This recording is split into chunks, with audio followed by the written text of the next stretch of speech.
Hello students, कैसे हैं आप?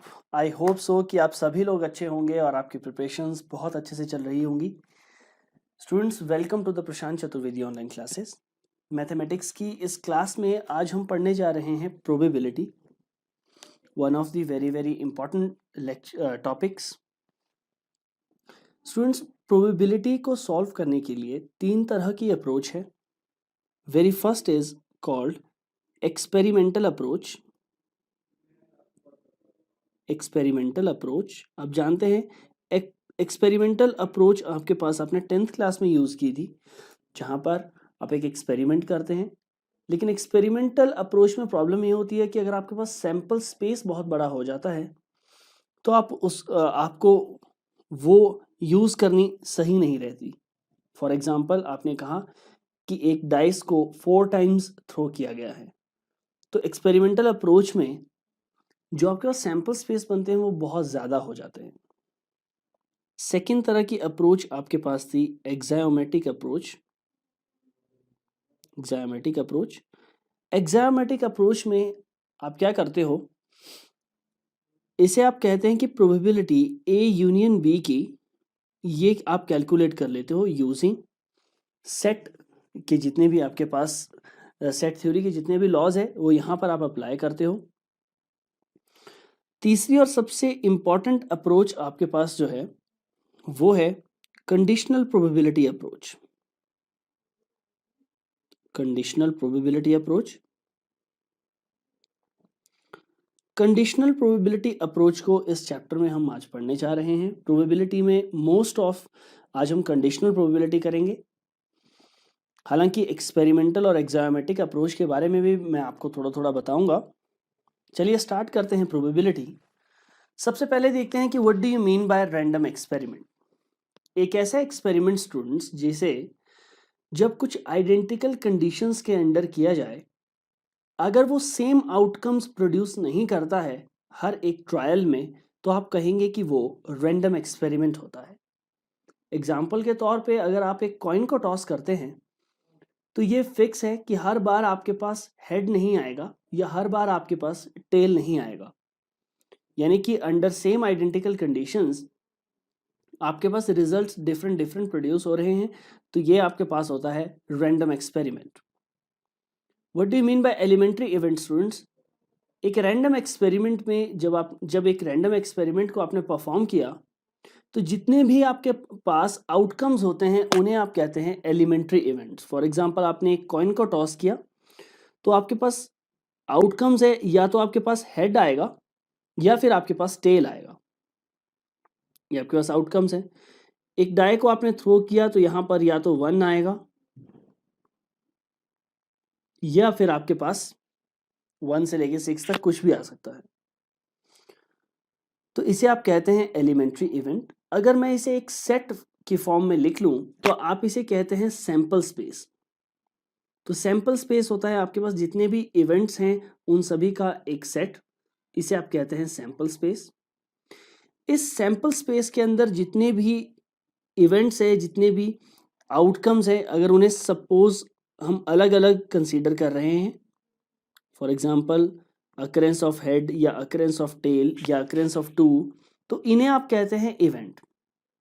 आप कह सकते हैं कि इवेंट जो होता है ये एक सबसेट होता है। किसका? ये एक सबसेट होता है आपके पास एक सैंपल स्पेस का, एक सैंपल स्पेस का। नेक्स्ट है सर्टेन इवेंट। एक इवेंट जिसके होने की प्रोबेबिलिटी श्योर है, सर्टेन है, उसे आप कहते हैं सर्टेन इवेंट। एग्जाम्पल के तौर पे मैं एक डाइस को यहाँ पर थ्रो करता हूँ और मैं इवेंट एक डिफाइन करता हूँ कि there is an event such that number you'll get in the throw that is less than 7. So जितने भी आपके पास नंबर होंगे सिंगल थ्रो में वो सारे के सारे लेस देन 7 ही होंगे। ये हो सकता है 1 2 3 4 5 और 6। तो ये जो भी आप थ्रो करोगे ये श्योर है, ये सर्टेन है दैट आपके पास जो नंबर्स ऑब्टेन होंगे वो लेस देन 7 होंगे। तो ये एक सर्टेन या श्योर इवेंट है। नेक्स्ट है स्टूडेंट्स इम्पॉसिबल इवेंट। एक ऐसा इवेंट जिसकी प्रोबेबिलिटी जो है वो होने की लगभग 0 है। इम्पॉसिबल इवेंट का मतलब है, कंसीडर आपके पास एक इवेंट है, इस इवेंट में उस इवेंट को होने की प्रोबेबिलिटी 0 है, यानी कि एग्जाम्पल के तौर पे मैं कहता हूँ कि एक डाइस को आपने रोल किया, इस डाइस में 7 आने की प्रोबेबिलिटी क्या होगी? तो 7 आप जानते हैं डाइस में केवल 1 2 3 4 5 6 यही नंबर्स आ सकते हैं, 7 इसमें नहीं आ सकता, तो इसीलिए इसकी प्रोबेबिलिटी जो होगी वो 0 होगी। ये एक इम्पॉसिबल इवेंट है। नेक्स्ट आपके पास है कंपाउंड इवेंट, एक ऐसा इवेंट जो कि रैंडम एक्सपेरिमेंट के साथ जुड़ा होता है। कंपाउंड इवेंट कहलाता है अगर ये 2 या 2 से ज्यादा इवेंट से मिलकर बना हो। एग्जाम्पल के तौर पे मैं कहता हूं कि कंसीडर आप एक कॉइन को टॉस करते हो, अगर हेड आता है तो आप फिर से कॉइन को टॉस करते हो, यानी कि या तो आपके पास हेड के साथ टेल आएगा या फिर हेड के साथ हेड आएगा। लेकिन स्टूडेंट्स अगर आपके पास टेल आता है फर्स्ट थ्रो में, फिर आप डाई थ्रो करते हो, यानी कि आप इसके साथ लिखेंगे T1 T2 so on up to T6 tail 6, तो इसे आप कहते हैं कंपाउंड इवेंट, यानी कि ये इवेंट 2 या 2 से ज्यादा इवेंट्स के से मिलकर बना होता है। नेक्स्ट आपके पास है म्यूचुअली एक्सक्लूसिव इवेंट्स। तो म्यूचुअली एक्सक्लूसिव इवेंट्स ऐसे इवेंट्स होते हैं जिनमें occurrence of one prevent the occurrence of other, यानी कि अगर एक इवेंट उनमें से हो रहा है तो वो दूसरे इवेंट को रोक देगा, दूसरा इवेंट नहीं हो सकता। या सिंपल भाषा में आप ये कह सकते हैं कि दोनों के साथ में होने की प्रोबेबिलिटी जो होगी वो 0 होगी। सिमिलरली एग्जॉस्टिव इवेंट्स आपके पास आप यहां पर लिख सकते हैं म्यूचुअली एक्सक्लूसिव इवेंट्स साथ में होने की प्रोबेबिलिटी दोनों की 0 होती है। नेक्स्ट है आपके पास एग्जॉस्टिव इवेंट्स। एग्जॉस्टिव इवेंट्स 2 या 2 से ज्यादा इवेंट्स एग्जॉस्टिव इवेंट्स तब कहलाते हैं अगर उनका यूनियन जो होगा ये इक्वल होगा सैंपल स्पेस के इक्वल। सैंपल स्पेस के इक्वल, अगर 2 या 2 से ज्यादा इवेंट्स का यूनियन जो है वो सैंपल स्पेस के इक्वल है तो आप उन्हें कहते हैं कि वो एग्जॉस्टिव इवेंट्स हैं। इसके अलावा स्टूडेंट्स मैं यहाँ पर कुछ वर्बल डिस्क्रिप्शंस यूज करूंगा जिनके लिए मैं मैथमेटिकल फॉर्मेट में उन्हें लिखा करूंगा, आपको ये याद रखनी है। फॉर एग्जाम्पल नॉट ए को रिप्रेजेंट किया जाता है इस तरीके से, ए और बी के लिए और यानी कि यूनियन यहाँ पर लगाया जाता है, एंड के लिए इंटरसेक्शन लगाया जाता है। जब मैं लिखूं कहूंगा ए बट नॉट बी यानी कि A intersection B not, B but not A यानी कि A not intersection B, neither A nor B यानी कि A not intersection B not. फिर आपके पास है at least one of A B C यानी कि A union B union C, exactly one of A and B यानी कि A intersection B not union A not intersection B.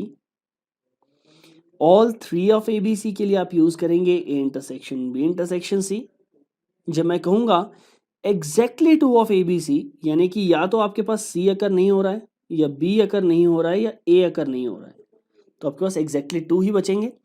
अगर आपको कहते हैं exactly 1 of A B C तो फिर या तो ए ही हो रहा है बी और सी नहीं हो रहे, या फिर बी ही हो रहा है ए और सी नहीं हो रहे, या फिर ए और बी नहीं हो रहे हैं केवल सी अकर हो रहा है। सो आपको ये याद रखना है, they are called mutually exclusive events, exhaustive events. Students classical approach देखते हैं, what is probability of an event. Consider आपके पास ए एंड बी दो इवेंट्स है, A and B are 2 events.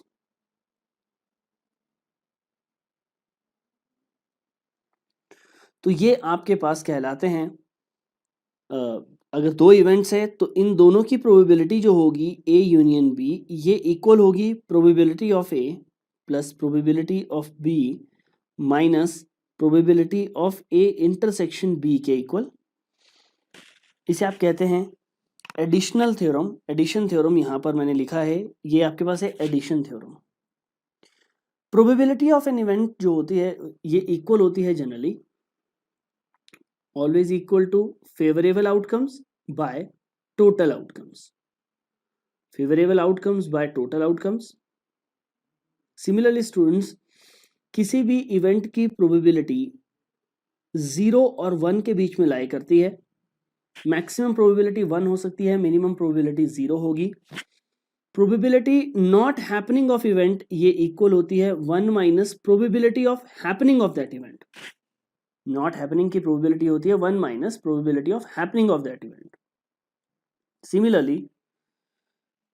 Similarly आपके पास एडिशन थ्योरम जो है, जिसे मैंने कहा कि probability of A intersection B, A union B, ये इक्वल होगी probability of A plus probability of B minus probability of A intersection B.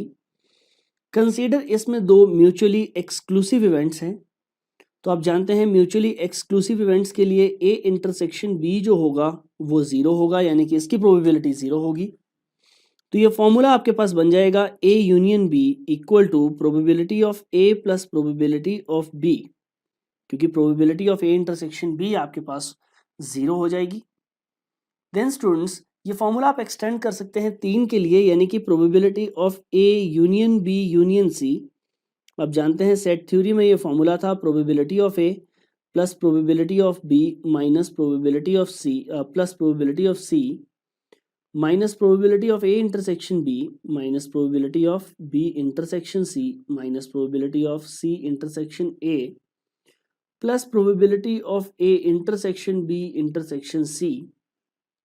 लेकिन स्टूडेंट्स, अगर आपके पास A B C mutually exclusive events हैं तो आप कहेंगे कि probability A union B union C ये इक्वल होगी probability of A plus probability of B plus probability of C, ये इसके इक्वल होती है। तो ये फॉर्मूला आपको याद रखना है म्यूचुअली एक्सक्लूसिव इवेंट्स के लिए। आज इस टॉपिक में स्टूडेंट्स जो सबसे ज़्यादा हम करेंगे वो है कंडीशनल प्रोबेबिलिटी। कंडीशनल प्रोबेबिलिटी को रिप्रेजेंट करने का तरीका होता है ए ऑन बी। आप इसे पढ़ते हैं probability of A on B, इसे आप कहेंगे प्रोबेबिलिटी ऑफ, इसे आप कहते हैं probability of occurrence of A when B has already occurred, when B has already occurred। तो आप कहेंगे probability of A on B, यहां पर आप कैलकुलेट करते हैं प्रोबेबिलिटी ए के होने की जब बी इवेंट ऑलरेडी अकर हो चुका है। According to formula A on B ये इक्वल होता है आपके पास probability of A intersection B by probability of B के। सिमिलरली स्टूडेंट्स, अगर आप कहते हैं probability of B on A, यानी कि प्रोबेबिलिटी बी के होने की जब ए हो चुका है, तो ये इक्वल होती है probability of B intersection A by probability of A by probability of A. तो ये इसके अंडर आएगा, इसे आप याद रखें। चलिए स्टूडेंट्स देखते हैं नेक्स्ट फर्स्ट क्वेश्चन आपके पास। मदर फादर एंड सन, इस तरह का कंडीशनल प्रोबेबिलिटी के ऊपर ये आपके पास फर्स्ट क्वेश्चन है।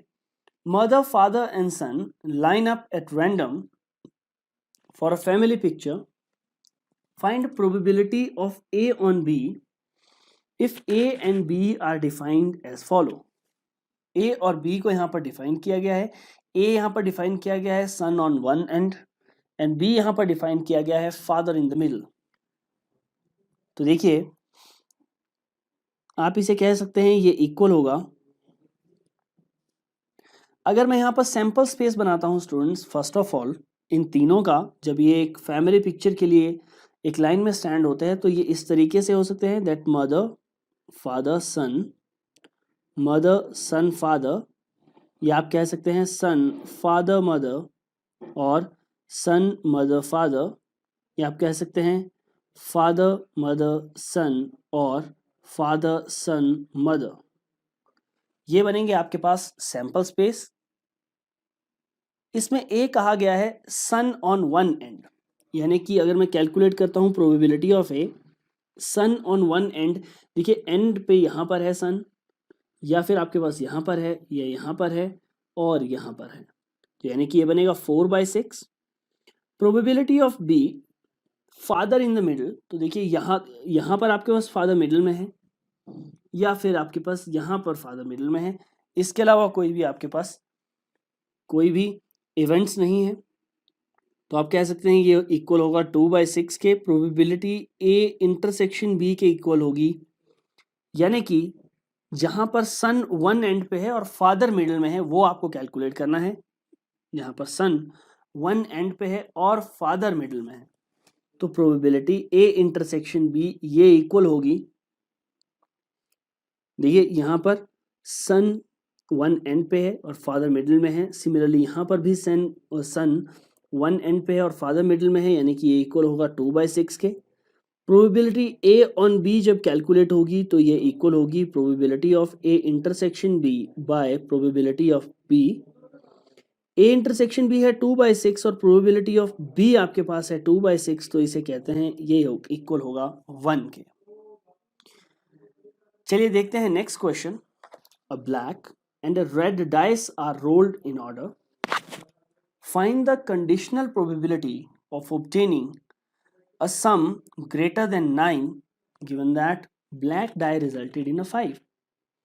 स्टूडेंट्स, जब एक ब्लैक और रेड डाई को आप रोल करोगे तो कंसीडर, सबसे पहले आप ये कहते हैं कि आपके पास ए और बी आपको डिफाइन करना पड़ेगा। यहाँ पर ए आपके पास है अ सम ग्रेटर देन 9, ए इवेंट आपके पास है सम ग्रेटर देन 9, तो यहाँ पर ए में अगर मैं देखूं तो कौन कौन से यहाँ पर इवेंट्स होंगे, 5 5 5 ग्रेटर देन 9 आपके पास होगा 10, यानी कि 5 6, अगर 6 की बात करें तो 6 4 6 5 6 6 यही होंगे आपके पास। तो प्रोबेबिलिटी ऑफ ए आपके पास आ जाती है 5/36। बी आपके पास है black dye resulted in 5, black dye resulted in 5, यानी कि प्रोबेबिलिटी ऑफ बी, देखिए ब्लैक डाई रिजल्टेड इन 5, यानी कि कंसीडर फर्स्ट डाई आपके पास ब्लैक है, तो आपके पास जो इसमें इवेंट्स होंगे वो होंगे 5 1 5 2, आउटकम्स होंगे वो होंगे 5 1 5 2 5 3 and so on up to 5 6, यानी कि प्रोबेबिलिटी ऑफ बी होगी 6/36। अगर मैं कहता हूं कि ए इंटरसेक्शन बी आपको कैलकुलेट करना है, यानी कि सम ग्रेटर देन 9 भी होना चाहिए और फर्स्ट जो डाई है वो उस पर 5 भी आना चाहिए, तो वो इक्वल होगा आपके पास 5 5 और 5 6, यानी कि ये इक्वल होंगे 2/36 के। आपको कैलकुलेट करना है probability of A on B, ये इक्वल होगा probability of A intersection B by probability of B. देखिए ए इंटरसेक्शन बी ये इक्वल होगी 2/36, प्रोबेबिलिटी ऑफ बी ये इक्वल होगी आपके पास 6/36 के। आंसर आपका आता है 1/3, ये आपका आंसर। सेकेंड पार्ट आप इसका ट्राई करें, जहां पर अ सम इज 8 और ये गिवन है कि रेड डाई जो है it resulted in a number less than 4। बिल्कुल सिमिलर तरह का क्वेश्चन है, इसे आप ट्राई करें, आपका आंसर आना चाहिए इसका 1/9। आप इसे ट्राई करें। नेक्स्ट है students multiplication theorem on probability. What is multiplication theorem on probability? Consider probability of A on B, ये आपके पास इक्वल था probability of A intersection B by probability of B. तो यहाँ से अगर आप कैलकुलेट करें probability of A intersection B, ये इक्वल होती है probability of B into probability of A on B.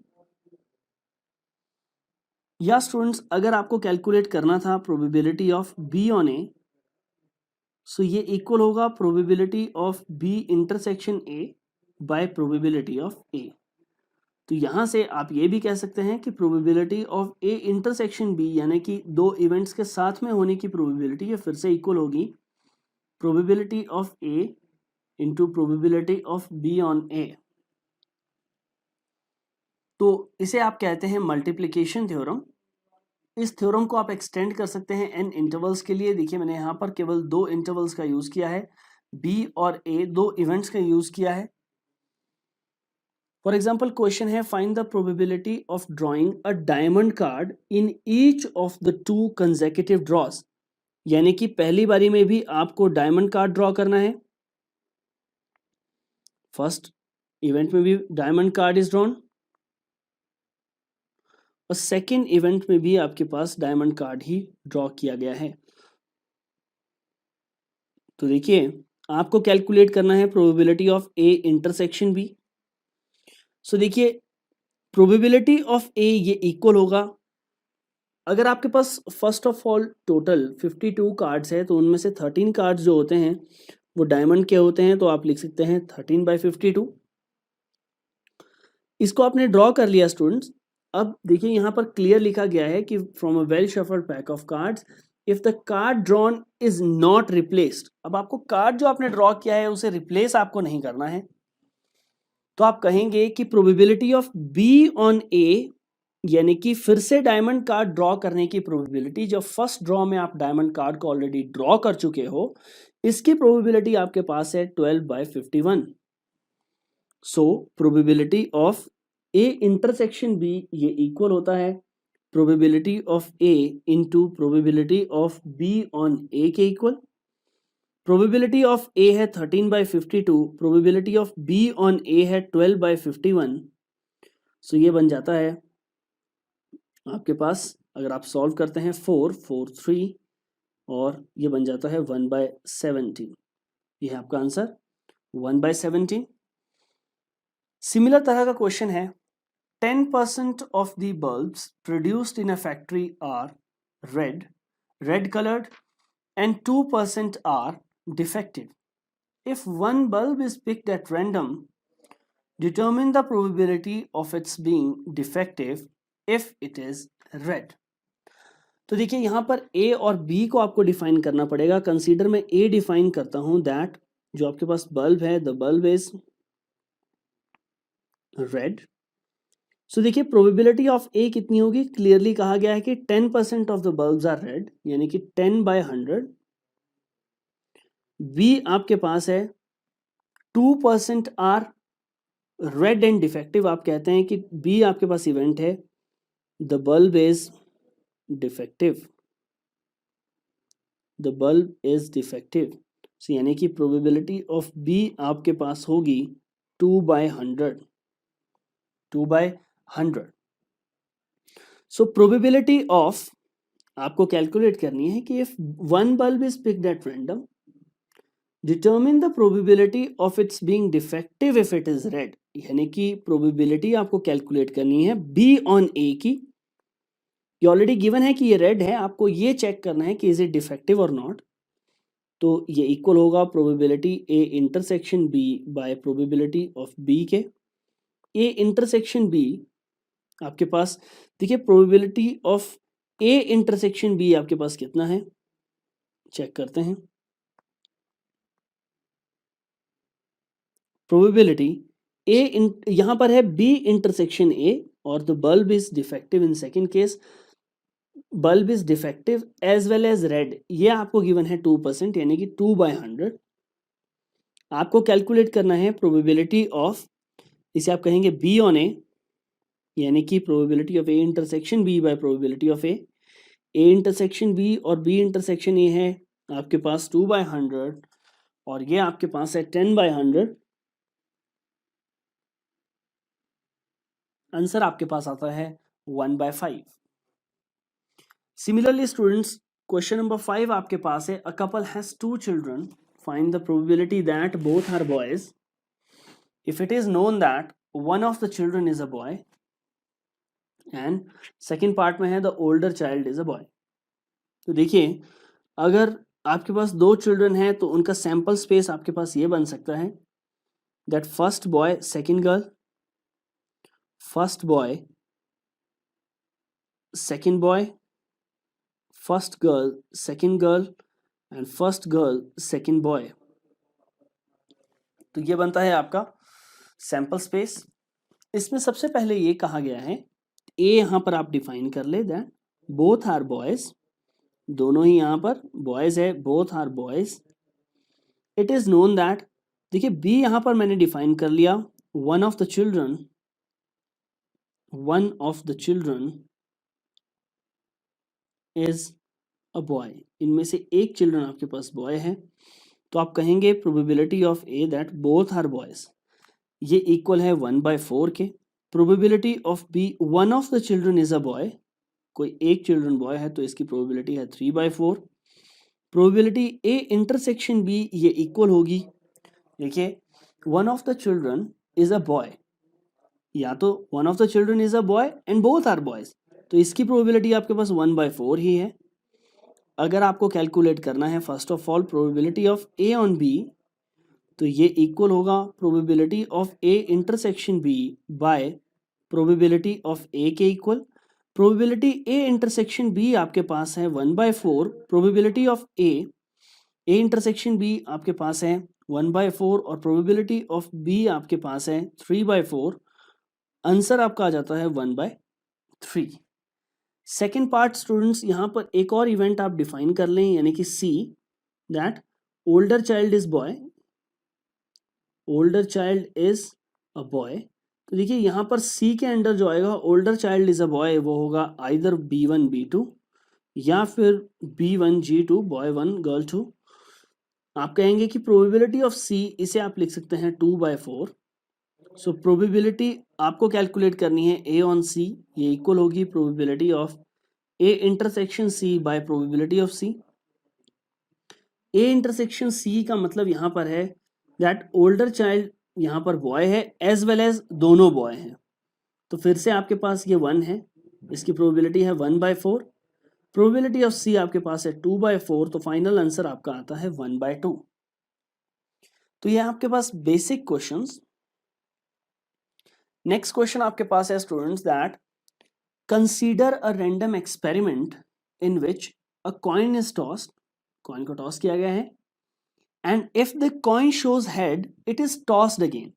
तो देखिए यहाँ पर कॉइन को टॉस किया गया, आप जानते हैं दो ही इवेंट्स पॉसिबल होंगे, आइदर हेड, लेकिन क्वेश्चन में कंपाउंड इवेंट की फॉर्म में इसे दिया गया है कि अगर हेड आपके पास आता है तो फिर से टॉस करिए, तो हेड के साथ या तो हेड ही आएगा या फिर हेड के साथ टेल आएगा, और अगर टेल आता है then throw a die.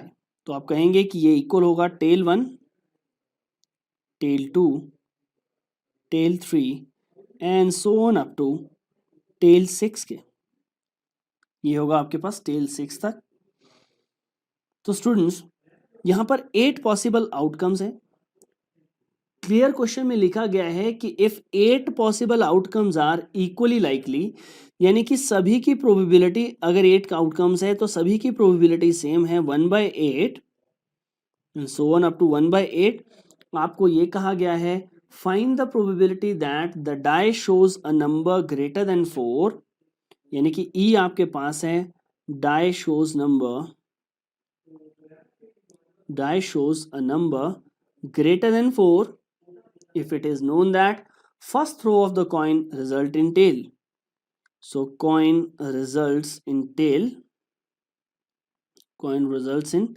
tail, ये आपके पास लिखा गया है। What is probability of E students? A die shows a number greater than 4, तो greater than 4 में आपके पास होंगे केवल T5 और T6, इसकी प्रोबेबिलिटी आपके पास होगी 2/8। Then probability of F that coin results in tail, coin में आपके पास आया है टेल, तो आप ये चेक कर सकते हो कॉइन में कहाँ पर टेल है। First throw of the coin result in a tail, तो देखिए इन सभी इवेंट्स में फर्स्ट थ्रो में कॉइन पे टेल आया है, यानी कि आपके पास 6 इवेंट्स में आउट ऑफ 8 टेल है यहाँ पर, तो आप कहेंगे प्रोबेबिलिटी ऑफ एफ होगी 6/8। Students what is probability E intersection F, यानी कि जिसमें एक नंबर ग्रेटर देन 4 भी है और फर्स्ट कॉइन पे टेल भी है, तो यहाँ पर 2 इवेंट्स आपके पास ऐसे हैं। अगर आप कैलकुलेट करते हो probability of E on F, ये इक्वल होगा आपके पास probability of E intersection F by probability of F. E intersection F आपके पास है 2/8 और प्रोबेबिलिटी ऑफ एफ आपके पास है 6/8, तो ये प्रोबेबिलिटी आपके पास होती है 1/3। आई होप स्टूडेंट्स आपको यह समझ आया। चलिए देखिए नेक्स्ट क्वेश्चन आपके पास है सिमिलर। स्टूडेंट्स बिल्कुल सिमिलर क्वेश्चन आपके पास है that consider the experiment of tossing a coin. If the coin shows head, toss it again, but if it shows tail, then throw a die. Find the conditional probability of the event. The die shows a number greater than 4. फिर से यहां पर die shows a number greater than 4 है. A आप कह सकते हैं die shows a number greater than 4. There is at least one tail. B आपके पास है at least one tail. at least one tail आपके पास होना चाहिए. प्रोबेबिलिटी ऑफ ए, चलिए हम चेक करते हैं. फर्स्ट ऑफ ऑल मैं सैंपल स्पेस फिर से बना देता हूं. अगर हेड आता है तो आप फिर से कॉइन को टॉस करेंगे, यानी कि हेड टेल और हेड हेड. लेकिन अगर आपके पास टेल आता है तो आप यहां पर बनाएंगे tail 1, tail 2 and so on up to tail 6. So देखिए प्रोबेबिलिटी ऑफ ए यानी कि die shows a number greater than 4, तो इसकी प्रोबेबिलिटी फिर से वही होगी टेल 5 एंड टेल 6. लेकिन स्टूडेंट्स यहां पर कहीं पर भी ये वर्ड यूज नहीं किया गया है कि all the outcomes are equally likely. तो यहां पर सभी आउटकम्स की प्रोबेबिलिटी इस बार सेम नहीं है. इसकी प्रोबेबिलिटी आपके पास होगी 1/2 इंटू 1/2 यानी कि 1/4. यहाँ पर प्रोबेबिलिटी होगी 1/4, यहाँ होगी 1/12, 1/12. इन सभी की प्रोबेबिलिटी इक्वल होगी 1/12 के. सो प्रोबेबिलिटी ऑफ ए आपके पास इक्वल हो जाती है 1/12 प्लस 1/12 के, यानी कि इसकी प्रोबेबिलिटी होगी 2/12, जिसे आप कहेंगे 1/6 के. सो प्रोबेबिलिटी ऑफ ए आपके पास होती है 1/6. बी आपको प्रोवाइडेड है that there is at least one tail, at least one tail. तो देखिए यहां पर one tail probability of B ये इक्वल होगा एटलीस्ट वन टेल, यानी कि इन सभी में आपके पास टेल है, इसके अलावा यहां पर भी टेल है, तो इन सभी की प्रोबेबिलिटी होगी 6/12 प्लस 1/4 के इक्वल, यानी कि ये इक्वल होता है आपके पास 9/12. अगर मैं यहां पर कैलकुलेट करता हूं probability of A on B, तो ये इक्वल होता है probability of A intersection B by probability of A के, प्रोबेबिलिटी ऑफ बी के. ए इंटरसेक्शन बी आपके पास है, यानी कि दोनों के साथ में होने की प्रोबेबिलिटी. ए इंटरसेक्शन बी यानी कि कम से कम एक टेल आपके पास होना चाहिए और नंबर जो होना चाहिए वो ग्रेटर देन 4 होना चाहिए. तो फिर से इसकी प्रोबेबिलिटी होगी 2/12. तो आप ए इंटरसेक्शन बी लिखेंगे 2/12 और प्रोबेबिलिटी ऑफ बी लिखेंगे 9/12. तो आपका फाइनल आंसर होगा 2/9. ये आपका फाइनल आंसर. चलिए देखिए नेक्स्ट क्वेश्चन आपके पास है. नेक्स्ट टाइप आपके पास है इंडिपेंडेंट इवेंट्स. बहुत ही इंपॉर्टेंट टाइप ये है. इंडिपेंडेंट इवेंट्स स्टूडेंट्स, दो इवेंट इंडिपेंडेंट तब कहलाते हैं जिसमें एक की अकरेंस दूसरे को अफेक्ट नहीं करती है. देखिए जब मैं लिखता हूं यहां पर कि probability of A on B, तो यहां पर अकरेंस ऑफ ए डिपेंड करता है अकरेंस ऑफ बी के इक्वल. तो जब आप इसे लिखते हैं ए इंटरसेक्शन बी बाय, इसे आप लिखते थे probability of B. So probability of A intersection B, यहां से ये इक्वल हो जाता है probability of B into probability of A on B के इक्वल. लेकिन स्टूडेंट्स कंसीडर ए बी के ऊपर डिपेंड नहीं करता, तो ये जो probability of A on B है इसे आप केवल प्रोबेबिलिटी ऑफ ए लिख सकते हैं, क्योंकि ये बी के ऊपर डिपेंड नहीं कर रहा है. तो ये थ्योरम रिड्यूस होके बन जाती है probability of A intersection B equal to probability of A into probability of B के इक्वल. ये बहुत इंपॉर्टेंट है. अगर आपको ये चेक करना है दैट जो गिवन इवेंट्स है ए एंड बी, क्या ये इंडिपेंडेंट है या नहीं, तो आप कैलकुलेट करके देखिए ए इंटरसेक्शन बी. अगर ये probability of A into probability of B के इक्वल आ जाता है तो आप कहेंगे कि ये इवेंट्स इंडिपेंडेंट है. अदरवाइज आप कहेंगे कि ये इवेंट्स इंडिपेंडेंट नहीं है. स्टूडेंट्स सिमिलर मैनर में प्रोबेबिलिटी ऑफ बी ऑन ए अगर आप कैलकुलेट कर रहे थे तो ये इक्वल होगा probability of B intersection A by probability of A. So देखिए probability of A into probability of B on A, ये इक्वल होता है probability of B intersection A के. सो आप जानते हैं फिर से ये इंडिपेंडेंट इवेंट्स है, यानी कि प्रोबेबिलिटी ऑफ बी ए के ऊपर डिपेंड नहीं करेगी, तो आप इसे सिंपली लिख सकते हैं प्रोबेबिलिटी ऑफ बी, ये आपके पास है। इस थ्योरम को आप एक्सटेंड कर सकते हैं दो से ज़्यादा के लिए, दो से ज़्यादा इवेंट्स के लिए, that A intersection B intersection C ये इक्वल होता है probability of A into probability of B into probability of C के। तो इसे आप लिख सकते हैं 3 के लिए ये इवेंट मैंने एक्सटेंड कर लिया है। आई होप कि आपको इंडिपेंडेंट इवेंट्स समझ आए। स्टूडेंट्स अगर ये क्लियर है तो चलिए सॉल्व करते हैं questions based on the independent events. किस तरह के क्वेश्चन यहाँ से पूछे जाते हैं। फर्स्ट क्वेश्चन आपके पास है, a die is thrown once if A is the event. एक इवेंट है आपके पास that the number appearing is a multiple of 3 and B is event the number appearing is even. तो देखिए ए आपके पास है that A is event, number appearing is multiple of 3, तो देखिए 3 के मल्टीपल होते हैं 3 और 6, सो इसकी प्रोबेबिलिटी होगी 2/6। बी आपके पास है नंबर अपीयरिंग इज इवन, तो अगर इवन नंबर्स आपके पास हैं तो प्रोबेबिलिटी ऑफ बी आपके पास होगी, इवन होते हैं 2, 4, 6, यानी कि प्रोबेबिलिटी होगी 3/6। Similarly what is probability of A intersection B students, यानी कि ए और बी साथ में होने की प्रोबेबिलिटी, दैट इज आपके पास एक नंबर मल्टीपल ऑफ 3 भी होना चाहिए और वो इवन भी होना चाहिए। मल्टीपल का 3 भी होना चाहिए और इवन भी होना चाहिए, तो केवल एक ही नंबर ऐसा है 6, इसकी प्रोबेबिलिटी होगी 1/6। चेक करते हैं प्रोबेबिलिटी ऑफ ए और प्रोबेबिलिटी ऑफ बी का प्रोडक्ट, ये इक्वल होगा 2/6 इंटू 3/6, यानी कि ये बनेगा 6/6, ये बन जाता है 1/6, और ये इक्वल है प्रोबेबिलिटी ए इंटरसेक्शन बी के, यानी कि आप कहेंगे कि ये इवेंट्स इंडिपेंडेंट है। सिमिलरली नेक्स्ट क्वेश्चन आपके पास है students, 2 dice are thrown together, let A B the event.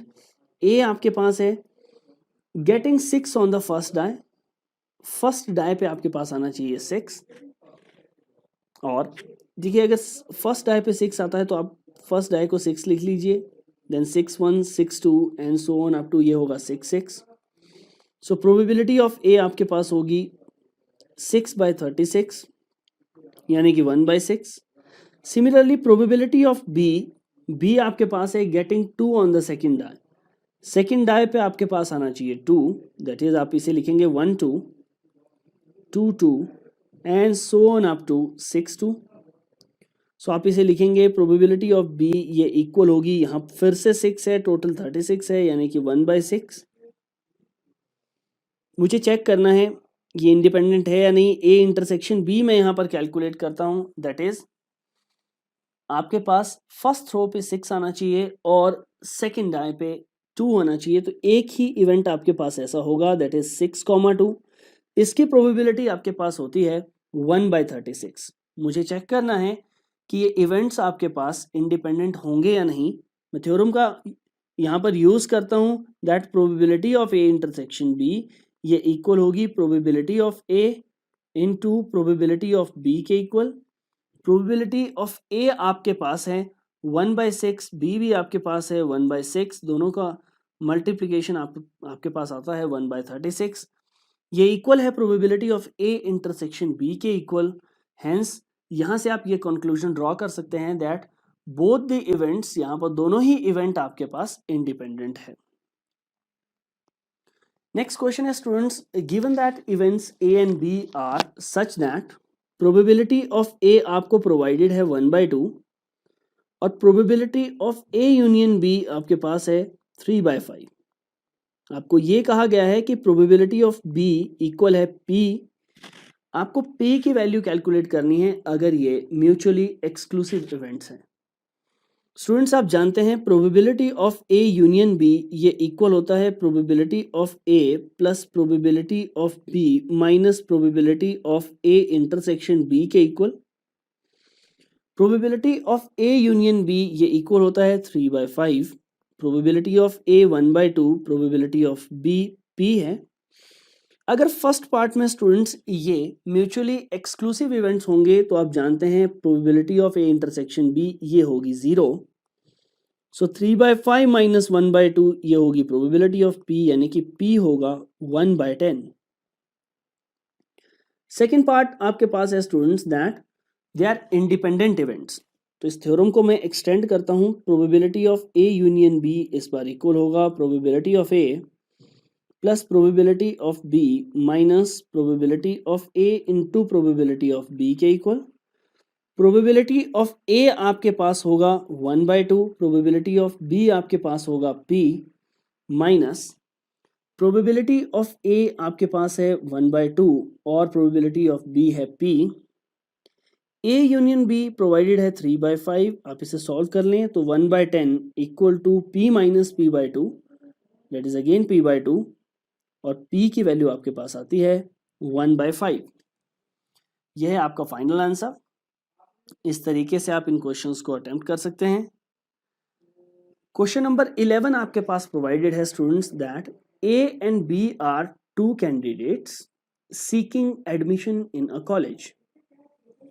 The probability that A is selected is 0.7। अगर प्रोबेबिलिटी कि ए को सिलेक्ट किया जाएगा इसकी प्रोबेबिलिटी आपको प्रोवाइडेड है 0.7।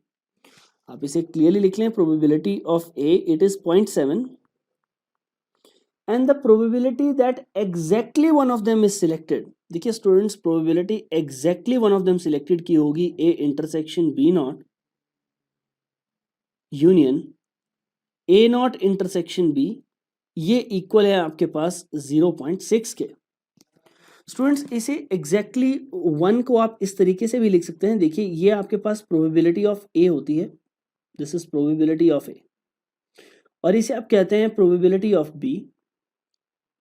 इसमें ये जो दोनों में कॉमन है ये 2 बार शेड हो चुका है ये reason.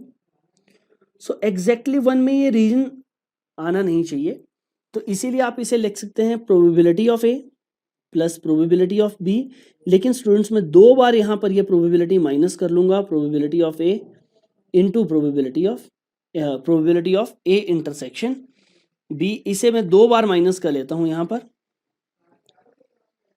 Probability of A intersection B ये इक्वल होता है 0.6 के इक्वल। प्रोबेबिलिटी ऑफ ए है आपके पास 0.7, probability of B minus 2 time, देखिए क्योंकि ये इंडिपेंडेंट इवेंट्स है तो probability of A into probability of B, ऐसे आप इसे लिख सकते हैं that probability of B minus 2 time probability of A है 0.7 टाइम प्रोबेबिलिटी ऑफ बी, ये इक्वल होगा 0.6 माइनस 0.7 के। तो आप लिखते हैं probability of B minus 1.4 time probability of B, ये इक्वल है माइनस 0.1 के। प्रोबेबिलिटी ऑफ बी यहां से इक्वल होता है 1/4 के। 1/4 के ये है आपके पास probability of B. I hope आपको ये समझ आया। स्टूडेंट्स नेक्स्ट आपके पास है question that A speaks truth in 60% of the cases and B in 90% of the cases. यानी कि प्रोबेबिलिटी ऑफ ए आपके पास है 60/100, सच बोलने की प्रोबेबिलिटी आपके पास है 60/100 और प्रोबेबिलिटी ऑफ बी के सच बोलने की प्रोबेबिलिटी है 90/100। क्वेश्चन में ये पूछा गया है, देखिए प्रोबेबिलिटी ए के झूठ बोलने की कितनी होगी स्टूडेंट्स, ये होगी 40/100 और बी के झूठ बोलने की प्रोबेबिलिटी होगी 10/100। क्वेश्चन में ये कहा गया है in what percentage of cases are they likely to contradict each other. तो वो एक दूसरे को कॉन्ट्राडिक्ट करते हैं in stating the same fact. So probability यानी कि अगर ए सच बोलता है तो बी झूठ बोलेगा, यूनियन अगर आपके पास ए झूठ बोलता है तो बी सच बोलेगा। So this is how they will contradict each other. इस तरीके से वो एक दूसरे को कॉन्ट्राडिक्ट करेंगे। इसे मैं लिख सकता हूं probability of A into probability of B not, क्योंकि ये इंडिपेंडेंट इवेंट्स है, plus probability of A not into probability of B. So देखिए प्रोबेबिलिटी ऑफ ए है 60/100 प्रोबेबिलिटी ऑफ बी नॉट है 10/100, प्रोबेबिलिटी ऑफ ए नॉट है 40/100 और probability of B है 90/100। तो ये बनता है 42/100। परसेंटेज में अगर आपको कैलकुलेट करना है तो ये होगा 42%। सेकेंड पार्ट में ये कहा गया है they agree in stating the same fact. तो देखिए 100% में से 42% टाइम वो कॉन्ट्राडिक्ट करते हैं, यानी कि 58% टाइम वो एक दूसरे के साथ अग्री करेंगे। तो ये है आपका final answer, that is 42% and 58%। I hope students आपको यह क्वेश्चन समझ आया। नेक्स्ट आपके पास क्वेश्चन है that A and B they throw alternatively a pair of dice. A wins if he throws 6 before B throws 7. A और B एक game खेलते हैं जिसमें वो एक पेयर ऑफ डाइस रोल करते हैं। कंडीशन ये है कि A आपके पास जीतता है अगर वो 6 थ्रो करता है बिफोर B थ्रो 7। देखिए स्टूडेंट्स, पेयर ऑफ डाइस में 6 और 7 आपके पास नहीं आएगा, तो यहां पर 7 का मतलब है सम। यहां पर सम 7 आना चाहिए आपके पास दोनों डाइस में। ए जीतेगा अगर सम 6 होगा। तो प्रोबेबिलिटी ऑफ ए में चेक कर लेता हूं कौन कौन से इवेंट्स ऐसे होंगे। सो देखिए, या तो आपके पास बनेगा 1-5, या आपके पास बनेगा 2-4 और 3-3 और 4-2 और 5-1। तो इन सभी इवेंट्स की प्रोबेबिलिटी आपके पास होती है 5/36 के। Probability of A not students ये इक्वल होती है 31/36 प्रोबेबिलिटी ए के हारने की। सिमिलरली प्रोबेबिलिटी ऑफ बी, यानी कि बी के जीतने की प्रोबेबिलिटी, देखिए बी तब जीतेगा अगर उसके पास सम 7 आता है, यानी कि 1-6, 2-5, 3-4, 4-3, 5-2, 6-1, ये है आपके पास इसके अंडर इवेंट्स। तो प्रोबेबिलिटी ऑफ बी इक्वल होगा 6/36 यानी कि 1/6 के। सो प्रोबेबिलिटी बी के हारने की ये इक्वल होगी आपके पास 5/6 के। क्वेश्चन में ये कहा गया है students, find their respective chances of winning if A begins the game. A game को स्टार्ट करता है, दोनों की प्रोबेबिलिटी आपको कैलकुलेट करनी है जीतने की। स्टूडेंट्स देखिए यहां पर क्लियर है, मैं अगर फर्स्ट पार्ट में ए की प्रोबेबिलिटी चेक कर रहा हूं दैट ए के जीतने की क्या प्रोबेबिलिटी है, या तो आपके पास ए फर्स्ट बारी में जीतेगा स्टूडेंट्स, यानी कि कंसीडर ए खेलना स्टार्ट करता है, वो फर्स्ट टाइम थ्रो करता है पेयर ऑफ डाइस और उन पे 6 आ जाता है, तो वो ऑटोमेटिकली यहां पर गेम को जीत जाता है। लेकिन स्टूडेंट्स अगर फर्स्ट टाइम वो नहीं जीतता है तो सेकेंड टाइम आपके पास टर्न आती है बी की। तो देखिए फर्स्ट मुझे कैलकुलेट करनी है फर्स्ट के जीतने की प्रोबेबिलिटी, या तो वो फर्स्ट अटेम्प्ट में जीतता है या फिर स्टूडेंट्स वो थर्ड अटेम्प्ट में जीतेगा। लेकिन थर्ड इवेंट में जीतने की उसकी प्रोबेबिलिटी जो होगी वो इक्वल होगी कि फर्स्ट इवेंट में वो हारेगा, यानी कि फर्स्ट टाइम उसके पास 6 नहीं आता है, यानी कि टर्न आती है बी की और बी भी हार जाता है, उसके पास 7 नहीं आता, तो फिर थर्ड अटेम्प्ट में प्रोबेबिलिटी है कि ए जीत सकता है। या स्टूडेंट्स आप ये कह सकते हैं अगर वो थर्ड में नहीं जीतेगा तो वो फिर फिफ्थ अटेम्प्ट में जीतेगा, यानी कि फर्स्ट अटेम्प्ट में फिर से ए हारेगा, टर्न आती है बी की, फिर से बी हारेगा, फिर टर्न आती है ए की, ए फिर से हारेगा, फिर टर्न आती है बी की, बी फिर से हारेगा, इस बार टर्न आती है ए की और इस बार वो फिफ्थ अटेम्प्ट में जीत जाता है। स्टूडेंट्स इस तरीके से आप ये इनफाइनाइट तक ये ट्रायल्स कर सकते हैं।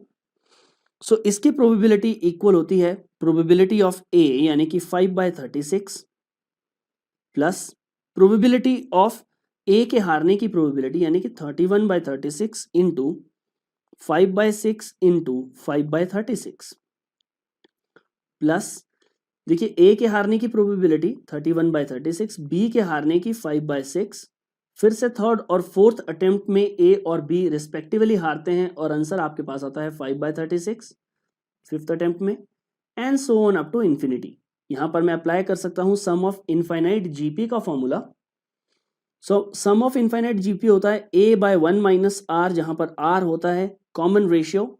सो ए आपके पास है 5/36 बाय 1 माइनस आर, आर आपके पास है 31/36 इंटू 5/6। दोनों को सॉल्व करते हैं, ये बनता है 5/36 whole divided by 216 minus 155/216। Answer आपके पास आता है 30/61। 30/61 ये है आपका final answer. What is probability of B students, यानी कि बी के जीतने की प्रोबेबिलिटी क्या होगी, आप ये कैलकुलेट कर सकते हैं। 1 माइनस ए के जीतने की प्रोबेबिलिटी यानी कि 31/61। स्टूडेंट्स इसका मतलब ये है कि सेकंड यानी कि बी के जीतने की ज्यादा प्रोबेबिलिटी है कंपेयर टू ए के जीतने की प्रोबेबिलिटी। नेक्स्ट क्वेश्चन स्टूडेंट्स है 3 person A B C they throw a die in successive till, succession में ये ड्रॉ करते हैं, थ्रो करते हैं, टिल 1 गेट्स अ 6, जब तक एक आपके पास कोई 6 नहीं आ जाता उसके पास, एंड विंस द गेम। तो जैसे ही आपके पास 6 आ जाता है वो गेम जीत जाता है। Find the respective probabilities of find the respective probabilities of winning if A begins. फिर से ए स्टार्ट करता है। इस क्वेश्चन को आप ट्राई करें, आंसर आपके पास आना चाहिए। ए के जीतने की प्रोबेबिलिटी आपके पास 36/91 होनी चाहिए, बी की होनी चाहिए 30/91 और सी की आप ऑटोमेटिकली कैलकुलेट कर सकते हैं, दैट इज 25/91। ये आपके पास रिस्पेक्टिव प्रोबेबिलिटीज होनी चाहिए ए बी और सी के जीतने की। स्टूडेंट्स ये था आपके पास बेसिक्स। इसके बाद आपके पास नेक्स्ट टॉपिक है the law of total probability. Total probability आप कैसे कैलकुलेट करते हो? स्टूडेंट्स कंसीडर लेट एस आपके पास एक सैंपल स्पेस है, S be the sample space, S be the sample space, और इसमें E1, E2, E3 and so on up to En आपके पास है mutually exclusive and exhaustive events. आप जानते हैं म्यूचुअली एक्सक्लूसिव इवेंट्स वो इवेंट्स होते हैं जो कभी भी साथ में अकर नहीं हो सकते, और एग्जॉस्टिव इवेंट्स वो होते हैं जिनका सम 2 या 2 से ज्यादा इवेंट्स का जो सम होता है वो आपके पास सैंपल स्पेस के इक्वल होता है। तो मैं ये कंसीडर कर रहा हूं कि एक एस आपके पास सैंपल स्पेस है जिसमें इवेंट्स है E1, E2, E3 and so on up to En। Students अगर इसमें E1, E2, E3 and so on up to En ये सभी mutually exclusive and exhaustive events है, कंसीडर ए आपके पास एक इवेंट है, A is any event which occur with ये आपके पास ये ए इवेंट सभी के साथ अकर होता है, यानी कि ये अकर होता है E1 के साथ या E2 के साथ या E3 के साथ and so on up to En। तो यहां पर अगर आपको टोटल प्रोबेबिलिटी ए के अकर होने की कैलकुलेट करनी है तो ये इक्वल होती है probability of E1 into probability of A on E1 plus probability of E2 into probability of A on E2 plus probability of E3 into probability of A on E3 and so on up to n terms। ये होगी आपके पास probability of A, that is total probability calculate करने के लिए। इसीलिए ये law है the law of total probability। Students इस तरह के क्वेश्चंस हम चेक करते हैं। Very first question is there that a bag contained 4 red and 3 black balls. A second bag contained 2 red and 4 black balls. One bag is selected at random. From the selected bag, one ball is drawn. Find the probability that ball drawn is red. Students ये question देखने में बहुत ही easy लगते हैं और ये question बहुत easy बन भी जाते हैं अगर आप यहाँ पर ये इवेंट्स डिफाइन कर लें अच्छे से, E1, E2, E3। अगर ये इवेंट्स आप अच्छे से डिफाइन कर लें तो ये क्वेश्चन बिल्कुल भी टफ नहीं रहता। फॉर एग्जांपल पहला यहाँ पर मैं इवेंट बनाता हूँ, इवेंट E1 मैं कहता हूँ कि मैंने यहाँ पर बैग 1 को सिलेक्ट किया है, और E2 में इवेंट बनाता हूँ दैट मैंने यहाँ पर बैग 2 को सिलेक्ट किया है। ए इवेंट आपके पास जो सभी के साथ होता है that ball drawn is red, ball drawn is red, ये आपके पास ए इवेंट है। सो what is probability of even? देखिए दो ही बैग्स हैं आपके पास, उनमें से आपको अगर किसी भी एक बैग को आपको सिलेक्ट करना है तो यहां पर प्रोबेबिलिटी ऑफ E1 या प्रोबेबिलिटी ऑफ E2 दोनों ही सेम होंगी, दोनों की प्रोबेबिलिटी होगी 1/2। Probability of A on E1 ये इक्वल होगा आपके पास probability of drawing a red ball from the first bag. तो फर्स्ट बैग में आपके पास है 4 रेड और टोटल है 7। Probability of A on E2 यानी कि प्रोबेबिलिटी आपके पास रेड बॉल को ड्रॉ करने की, जब आपके पास आपने रेड बॉल सेकेंड बैग से ड्रॉ की है तो उसका प्रोबेबिलिटी होगी 2/6। प्रोबेबिलिटी आपको कैलकुलेट करनी है ए की, तो अगर आप law of total probability apply करते हो यानी कि E1 into probability of A on E1 plus probability of E2 into probability of A on E2, सो ये इक्वल होगा प्रोबेबिलिटी ऑफ E1 यानी कि 1/2 probability of A on E1 यानी कि 4/7 प्लस प्रोबेबिलिटी ऑफ E2 यानी कि फिर से 1/2 A on E2 that is 2/6, तो ये बनता है 4/14 प्लस 2/6 यानी कि आपके पास बनता है 19/42। सो ये आपके पास फाइनल आंसर है 2/7 एंड 1/3, तो आपके पास आंसर आता है दैट 19/42। ये आपके पास final answer. I hope students आपको यह समझ आया। नेक्स्ट क्वेश्चन यहाँ पर 1/2 आप जरूर लिखें। नेक्स्ट क्वेश्चन आपके पास है, one bag contain 4 white and 5 black balls, another bag contain 6 white and 7 black balls. A ball is transferred from the first bag to the second bag. एक बॉल को आपको ट्रांसफर किया गया है first of all first bag से second bag में, और फिर बॉल ड्रॉ की गई है सेकंड बैग से। सो यहाँ आप even event first of all मान लें, इवन इवेंट में यहाँ पर ये कंसीडर कर रहा हूं कि a white ball is transferred from bag 1 to bag 2. Similarly E2 यहां पर इवेंट में मान रहा हूं that a black ball is transferred, एक ब्लैक बॉल को ट्रांसफर किया गया है from bag 1 to bag 2. So आप कह सकते हैं प्रोबेबिलिटी ऑफ E1 यहां पर ये इक्वल होगी, यानी कि व्हाइट बॉल्स कितनी हैं फर्स्ट बैग में, ये है 4, टोटल बॉल्स है आपके पास 9। प्रोबेबिलिटी ऑफ E2 यानी कि ब्लैक बॉल्स आपके पास है 5, टोटल बॉल्स आपके पास है 9। Now students what is probability of A on E1, यानी कि A आप यहां पर डिफाइन कर लें, यहां पर लिखा गया है find the probability that ball drawn is white, यानी कि आप व्हाइट बॉल को ड्रॉ कर रहे हो, drawing white ball.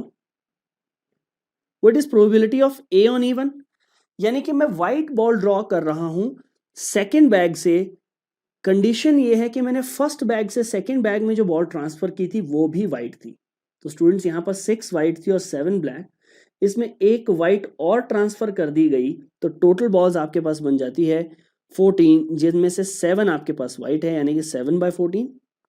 Probability of A on E2 यानी कि probability of drawing a white ball, जब आपने फर्स्ट बैग से सेकेंड बैग में ब्लैक बॉल को ट्रांसफर किया है तो व्हाइट अभी भी 6 है, ब्लैक बॉल्स यहां पर 8 बन जाती है, तो आंसर आपका आता है 6/8। आपको कैलकुलेट करनी है व्हाइट बॉल की प्रोबेबिलिटी, यानी कि टोटल प्रोबेबिलिटी थ्योरम में यहां पर यूज करूंगा 4/9 into 7/14 plus 5/9 into 6/8। So final answer आपके पास बन जाता है 5/9 इंटू 6 टोटल बॉल्स आपके पास है 14, दैट इज 6/14। फाइनल आंसर आपके पास बनेगा 28 प्लस 30/126, यानी कि 58/126 कट करके आपका आंसर आता है 29/63। यह है आपके पास प्रोबेबिलिटी। आई होप स्टूडेंट्स ये आपको समझ आया। नेक्स्ट आपके पास है बेस थ्योरम। तो चलिए देखते हैं, बहुत ही इंपॉर्टेंट थ्योरम है ये आपके पास है।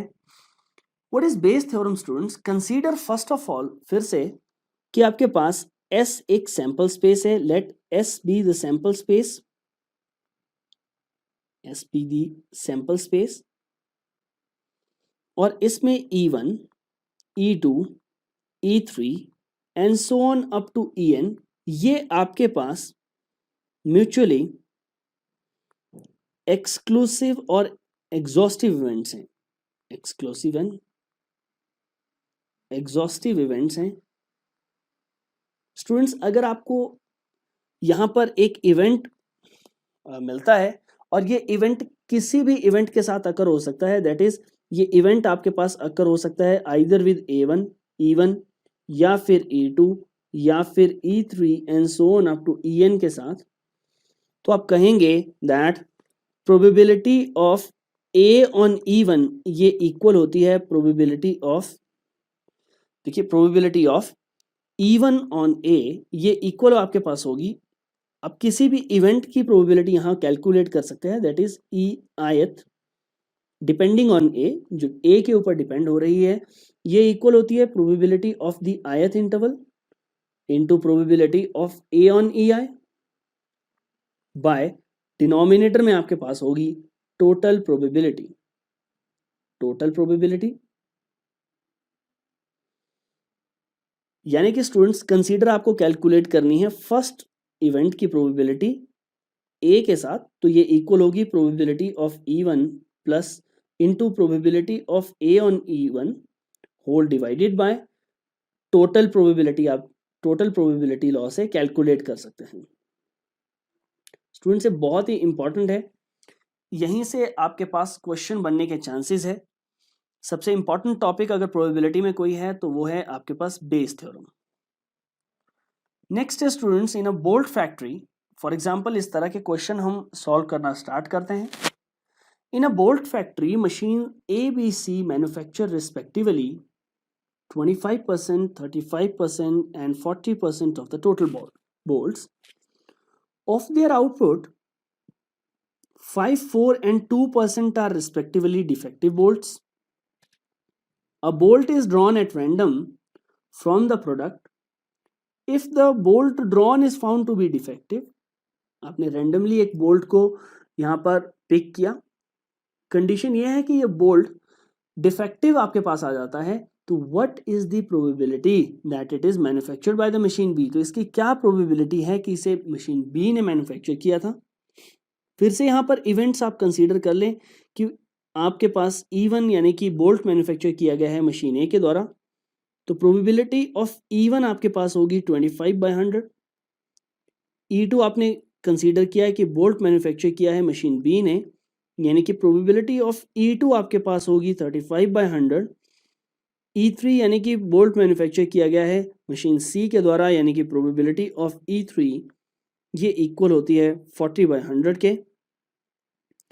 सो व्हाट इज प्रोबेबिलिटी ऑफ, देखिए ए यहाँ पर मैंने कंसीडर कर लिया कि bolt is defective, bolt is defective, ये आपके पास एक डिफेक्टिव बोल्ट है। What is probability of A on E1 students, यानी कि इसकी क्या प्रोबेबिलिटी है कि ये डिफेक्टिव बोल्ट मशीन ए से है। सो ये इक्वल होगा 5/100, आपको गिवन है कि उनके आउटपुट का 5% जो है वो डिफेक्टिव है। A ऑन E2 यानी कि कंपनी बी का 4% और कंपनी सी जो है उसका E1 on A, this is not A on E1, this is E1 on A, just a second, यहां आप लिखें probability of E1 on A, E2 on A and probability of E3 on A, ये equal होगा आपके पास 2/100। According to question आपको ये calculate करने को दिया गया है कि आपको कैलकुलेट करना है probability of E2 on A, E2 on A आपको कैलकुलेट करना है। तो अकॉर्डिंग टू बेस थ्योरम ये आपके पास इक्वल होगा, अगर मैं बेस थ्योरम का यहां पर यूज करता हूं, this is A on E1, A on E2, A on E3। According to Bayes theorem ये इक्वल होगा probability of E2 into probability of A on E2 by total probability यानी कि probability of E1 into probability of A on E1 plus probability of E2 into probability of A on E2 plus probability of E3 into probability of A on E3। Probability of E2 आपके पास है 35/100 into probability of A on E2, ये आपके पास है 4/100 whole divided by probability of E1 यानी कि ये आपके पास है 25/100 इंटू A ऑन E1, ये है आपके पास 5/100 प्लस 35/100 इंटू 4/100 प्लस ये आपके पास 40/100 इंटू 2/100। तो फाइनल आंसर आपके पास आता है 140/125 plus 140 that is 265 plus 80 that is 345। अगर आप इसे कट करते हैं तो ये आता है 28 और यहाँ पर आता है 69। तो ये है आपकी प्रोबेबिलिटी दैट 28/69। आपको कैलकुलेट करनी थी प्रोबेबिलिटी कि डिफेक्टिव पीस जो आपके पास बोल्ट का आया है ये मशीन बी से है। तो इस तरीके से आप इस प्रोबेबिलिटी को कैलकुलेट कर सकते हो। नेक्स्ट क्वेश्चन आपके पास है students, 3 urns contain 6 red, 4 black, 4 red, 6 black and 5 red, 5 black balls respectively. One of the urns is selected at random and ball is drawn from the urn. If the ball drawn is red, find the probability that it is drawn from the first urn. So देखिए E1 यहाँ पर आप suppose कर लेते हैं that first urn is chosen, first earn को आपने choose किया है। E2 आप कहेंगे कि सेकंड अर्न को आपने चूज किया है और E3 आप कहेंगे कि कंसीडर आपने थर्ड अर्न को चूज किया है। सभी की प्रोबेबिलिटी स्टूडेंट्स सेम होगी क्योंकि 3 अर्न है और सभी की प्रोबेबिलिटी सेम है दैट इज 1/3। ए यहां पर मैं इवेंट मान लेता हूं, if the ball drawn is red find the probability that it is drawn from the first urn, that is ball drawn is red, ball drawn is red. So अगर मैं calculate करता हूं probability of A on E1, probability of A on E1, तो ये equal होगी आपके पास यानी कि drawing red ball from the first earn. तो फर्स्ट अर्न में 6 रेड है, टोटल 10 है। यहां पर होगी ए ऑन E2, सेकेंड अर्न में 4 रेड है और टोटल 10 है। थर्ड में ए ऑन E3 यानी कि 5 रेड है और टोटल 10 है। मैं कैलकुलेट करता हूं यहां पर probability E1 on A according to Bayes theorem, ये इक्वल होगी प्रोबेबिलिटी ऑफ E1 यानी कि 1/3 इंटू 6/10, डिनोमिनेटर में आपके पास होगा 1/3 into 6/10 plus 1/3 into 4/10 plus 1/3 into 5/10। सो आपके पास आंसर होता है 6/6 plus 4 plus 5 that is 6/6 plus 4 plus 5 यानी कि आंसर आपके पास आता है 15, 6/15। आप इसे लिख सकते हैं 2/5। तो ये फाइनल आंसर आपके पास है 2/5। आई होप स्टूडेंट्स ये क्वेश्चन आपको समझ आया। नेक्स्ट क्वेश्चन आपके पास है, a man is known to speak truth 3 out of 4 times. He throws a die and reports that it is a 6. उसने यहां पर आपको ये प्रोबेबिलिटी दी है कि ये मैन 3 out of 4 times सच बोलता है। He throws a die and reports that it is a 6. वो एक डाई थ्रो करता है और रिपोर्ट करता है कि ये 6 अकर हुआ है। आपको ये प्रोबेबिलिटी कैलकुलेट करनी है कि एक्चुअल में 6 अकर हुआ है। तो देखिए यहां पर इवेंट्स मैं ये मानता हूं कि E1 आपने कंसीडर किया कि 6 अकर, यानी कि प्रोबेबिलिटी ऑफ E1 आपके पास आएगी 6 अकर होने की प्रोबेबिलिटी होती है 1/6। E2 आप कंसीडर करते हैं कि 6 डजंट अकर, 6 डजंट अकर यानी कि E2 की प्रोबेबिलिटी आपके पास रहेगी 5/6। ए कंडीशन आपके पास है दैट तो probability that it is actually 6, he reports that it is 6, यानी कि man reports that it is 6, man reports that it is 6. So what is probability of, इसकी क्या प्रोबेबिलिटी है a on E1 की? देखिए वो रिपोर्ट करता है कि ये 6 है, वो रिपोर्ट करता है कि ये 6 है एंड 6 सच में आया है, तो यानी कि वो सच बोल रहा है, तो उसकी प्रोबेबिलिटी आपके पास है 3/4. What is probability of a on E2? यानी कि स्टूडेंट्स मैन रिपोर्ट करता है कि ये 6 है, लेकिन एक्चुअल में 6 अकर नहीं हुआ है, यानी कि वो झूठ बोलता है. अगर सच बोलने की प्रोबेबिलिटी 3/4 है तो झूठ बोलने की प्रोबेबिलिटी होगी 1 - 3/4 यानी कि 1/4. तो इसकी प्रोबेबिलिटी होगी 1/4. चेक करते हैं प्रोबेबिलिटी ऑफ, आपको कैलकुलेट करनी थी, find the probability that it is actually 6 and he reports it is 6, यानी कि आपको कैलकुलेट करनी है E1 on A according to Bayes theorem. ये इक्वल होगी probability of E1 into probability of A on E1 by total probability, यानी कि 5/6 into 1/4. तो ये इक्वल होगा 3/8. प्रोबेबिलिटी होगी 3/8. आई होप कि आपको यह समझ आया. नाउ स्टूडेंट्स, नेक्स्ट क्वेश्चन आपके पास है. A letter is known to have come either from Tatanagar or Calcutta. On the envelope, just 2 consecutive letters TA are visible. आपको कैलकुलेट करना है कि what is the probability that letter has come from Calcutta and Tatanagar. दोनों ही part आपको calculate करने हैं. Students, first of all मैं ये E1 कंसीडर करता हूं दैट लेटर आपके पास आया है कैलकटा से, और E2 में कंसीडर करता हूं कि लेटर आपके पास आया है टाटानगर से. सो what is probability of E1? दोनों की प्रोबेबिलिटी यहां पर E1 और E2 की ये इक्वल होगी 1/2 के. सो प्रोबेबिलिटी यहां पर अगर मैं A यहां पर कंसीडर करता हूं that only 2 letters are visible, only 2 letters are visible. तो आप कह सकते हैं probability of A on E1 ये इक्वल होगी, यानी कि ये रिपोर्ट करता है सिर्फ 2 लेटर्स विजिबल है. कौन कौन से? T और A. आपको कैलकुलेट ये करना है कि अगर केवल 2 लेटर्स विजिबल हैं तो वो कैलकटा से आया है.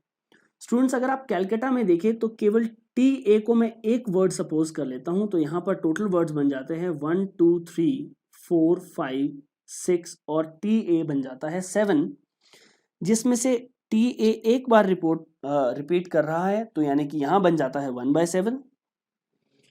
Probability of A on E2 यानी कि probability of A on E2 यानी कि टाटानगर यहां पर उसके पास जो लेटर आया है वो टाटानगर से आया है, लेकिन केवल 2 ही लेटर्स विजिबल है TA.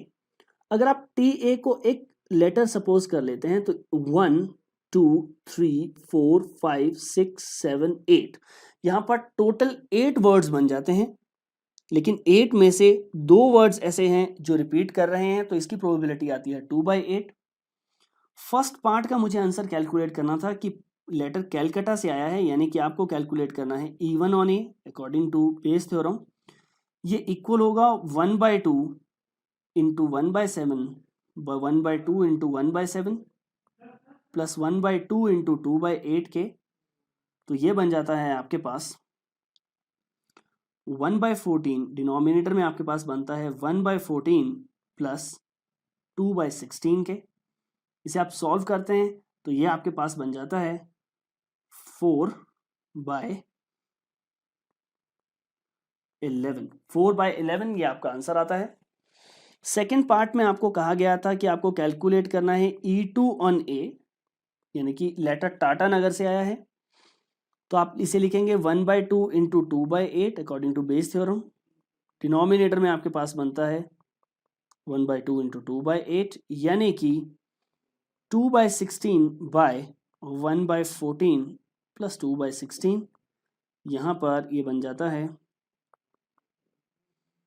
7/11. 11, 7/11 ये आता है आपका final answer. I hope students ये क्वेश्चन आपको समझ आया। लास्ट क्वेश्चन आपके पास है, suppose you have 2 coins which appear identical in your pocket. You know that one is fair and one is two-headed. If you take one out, toss it again and you'll get head. What is the probability that it was a fair coin? So देखिए even आप यहां पर suppose कर लेते हैं taking fair coin,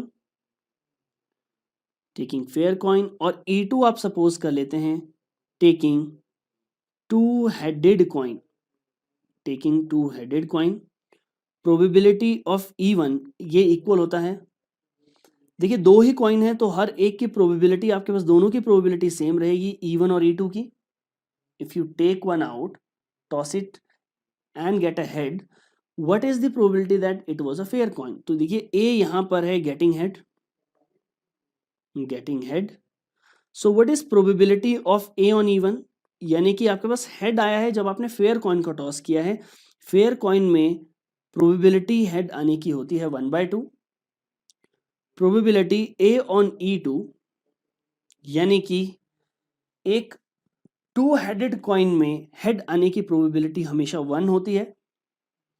so what is probability? आपको calculate करना है probability of E1 on A, यानी कि ये इक्वल होगा probability of E1 into probability of A on E1 by 1/2 into 1/2 plus 1/2 into 1, तो आंसर आता है 1/4 bye 1/4 plus 1/2,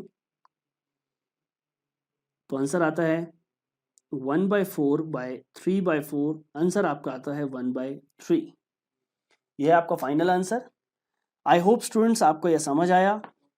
that's it in this video. Probability is one of the very very important lectures. Bayes theorem से सबसे ज्यादा chances है question